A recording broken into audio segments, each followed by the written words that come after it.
Now, moving on, and Joy News Prime, the Transport Ministry is vowing to enforce to the letter the country's road traffic regulations. The move comes after the deaths of thousands of people in road crashes have been blamed on the failure to observe basic road traffic laws.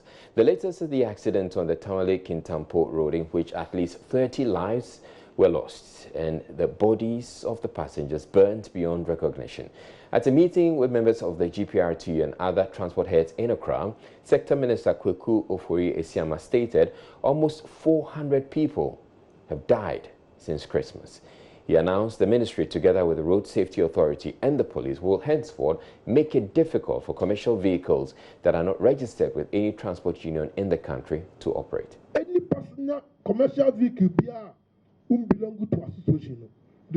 It will be challenging for commercial vehicles without transport association membership to operate from this day onwards. This is so we can hold transport operators more responsible.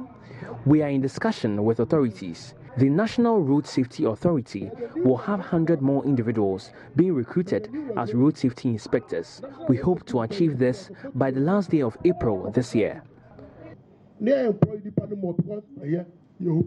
From now to ending of April, you begin the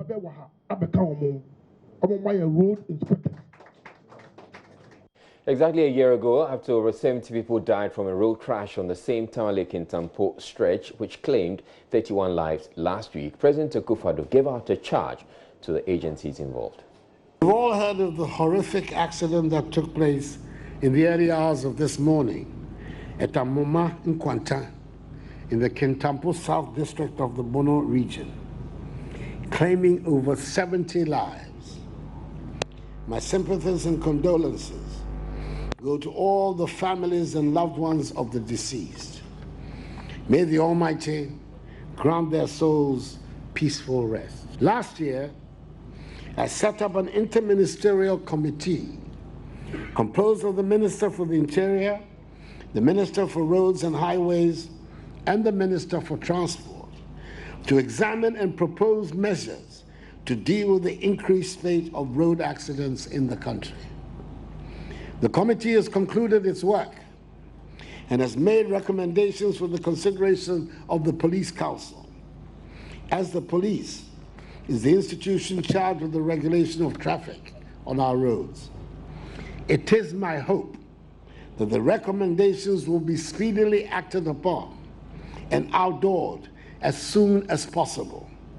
As we can all see, the issue is urgent. Since the announcement of that action plan in 2018, not much has been done. And that's a point made by ranking member on the Roads and Transport Committee, Kwame Agboja, in Parliament on Wednesday. He is criticizing President Akufo-Addo for not showing leadership, saying he has not spoken out enough about the road carnage. Accidents that happen in this country, we are told, are caused by human error. Human error in a sense that a driver error. It's not because the vehicles are old. It's not because of force majeure, but driver error. What does it tell us? It tells us that perhaps the way we train our drivers and the enforcement of the traffic regulations are not what it should be. But hardly do I see the conversation addressing it this way from government. In fact, I hardly even hear the president himself.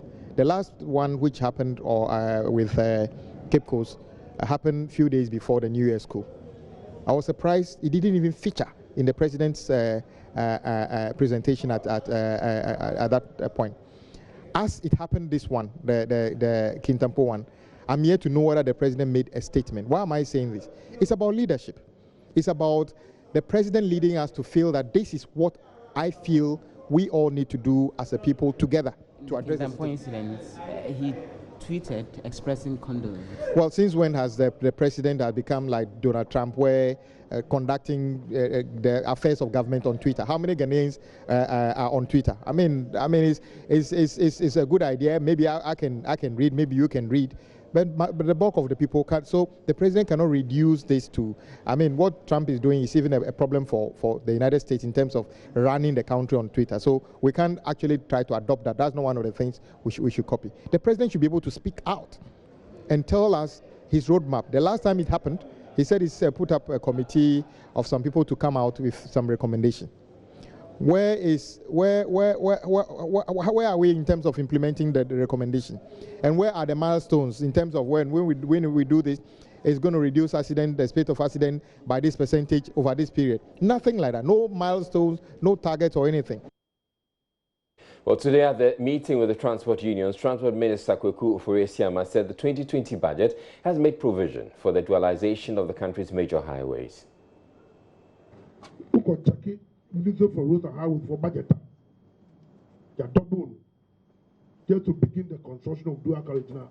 You discover upon checks that the budget for the Ministry for Roads and Highways has been doubled to begin the construction of dual carriage roads. In the meantime, we need to think of ways to decrease accidents. Police cars have been increased. National Road Safety budget has been increased by 3 times also. The authority has made more adverts from January till now than ever before. Yet, even in the face of this, more people are dying through road accidents. Advert National Road Safety and that's in year and start in more. First Deputy Speaker of Parliament Joseph Owusu has meanwhile been commending the State Transport Company for their good practices which ensure their vehicles do not get involved in accident. He was speaking as Parliament approved tax waivers to the tune of 40 million cedis for STC and Metro Mass Transit to import vehicles into the country. Their best premium, I mean, the biggest opportunity they have is that they are trusted for being safe. That is the most attractive part of STC. They are trusted that STC will deliver you to your destination.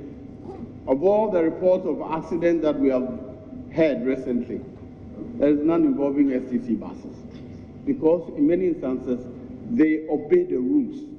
For example, the rule is that no driver should drive continuously for more than 4 hours. And so on their high journeys, they have 2 drivers. Accra to Wa or Accra to Tamale, they will have 2 drivers. That will cost them more than the other operator who is using 1 driver and therefore prone to accidents and so on. So when we compare, we should compare all the parameters. It is these things that should enable us to determine whether our STC is truly making profit or they should. But most importantly, we want those services. Without providing the tax incentives, they may collapse.